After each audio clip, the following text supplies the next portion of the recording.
The Korean drama, The Dream Life of Mr. Kim, which is actually titled The Story of Manager Kim who owns his home and works for a large company in Seoul, is, well, a sharply written and emotionally resonant slice-of-life dramedy. It provides a mirror to the societal pressures and midlife crises faced by many salaried workers, especially in South Korea, and, chronicles the protagonist's profound journey of self-discovery after losing the status that defined him. The illusion of the dream life is, honestly, at the heart of the series. It introduces Kim Nuk-soo, played by Seung-ryong, a middle-aged department manager at the major telecommunications conglomerate, ACT.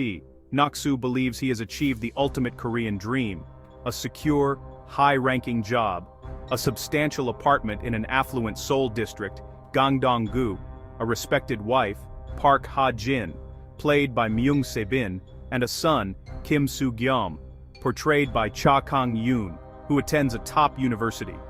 However, the drama quickly establishes that this so-called perfect life is actually built on pretty fragile foundations. Nuk-soo is, well, an emotionally distant husband and an overbearing father, often judging his wife's ambitions and dismissing his son's passion for an independent career path in favor of corporate stability. At work, he is what you'd call a kondai, an old-fashioned, overconfident, and often condescending adult, hiding deep-seated insecurities and a competitive spirit rooted in childhood trauma. His constant need to chase bigger achievements and maintain a facade of wealth really strains his finances and relationships. The steep and humiliating fall comes, honestly, as the central conflict begins when Nuk-soo is blindsided by the ruthlessness of corporate politics. Just as he is anticipating a major executive promotion, he is instead abruptly demoted and, well, exiled to a remote factory position in the provinces, a classic corporate tactic to push out older, costly employees without technically firing them. This demotion is, a profound humiliation, forcing him into a de-skilled, often menial role that strips him of his pride, title, and social standing. Further compounding his troubles, a high-stakes, risky investment he made into a commercial unit, which he hoped would secure his family's financial future, turns out to be a disaster due to a market downturn and poor judgment. This financial mistake, coupled with the loss of his corporate salary, rapidly pushes the family into significant financial strain. Hitting rock bottom and the journey inward, well, that's where Nuk-soo finds himself after losing both his job title and his major investment. Forced into early retirement, the comfortable middle-class life he spent 25 years building just crumbles beneath him. He faces what's called the income crevasse, that daunting, decade-long gap between involuntary retirement and the start of a national pension. To make ends meet, Nuk-soo scrambles for whatever work he can find, taking on a string of precarious, low-wage gig jobs, like being a delivery driver and a chauffeur for hire. Even then, his pride gets in the way, preventing him from being honest with his family about what's really going on. This leads him to some increasingly desperate, and honestly, sometimes comical, attempts to keep up the illusion of steady employment. The realism of the drama really shines through here, showing the shame, exhaustion, and mental health struggles that so often come with job insecurity.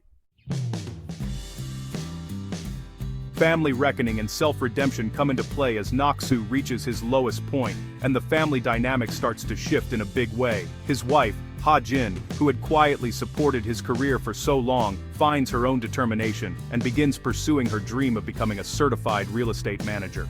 She shows a resourcefulness and strength that Nuk-soo had, well, honestly underestimated and dismissed for years. Their son Soo-gyum, who had always felt conflicted by his father's traditional expectations, finally decides to follow his own path, launching a t-shirt business with his friend. Nuk-soo's emotional breakdown becomes a turning point, forcing a genuine reconciliation within the family. He finally stops pushing his son toward the corporate world and, for the first time, offers sincere support for Soo-gyum's entrepreneurial ambition. Instead of fighting to reclaim his old position, Nuk-soo starts to realize that his self-worth was tied entirely to a title that could be taken away at any moment. Through counseling and honest conversations with his family and former colleagues, he gained self-awareness about his past arrogance and the patriarchal mindset that had unfortunately poisoned his relationships.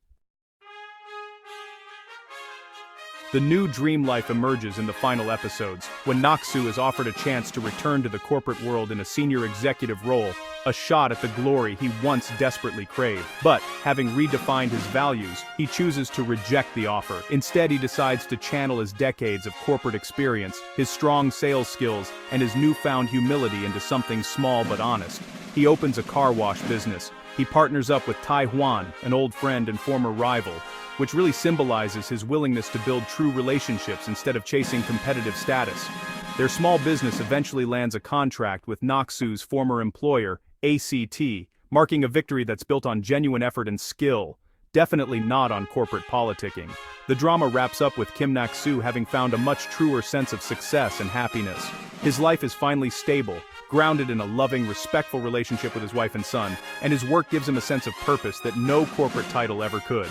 The final message of the series is a profound and moving commentary on finding genuine fulfillment and identity that's independent of career titles, wealth, or those societal benchmarks we all feel pressured by.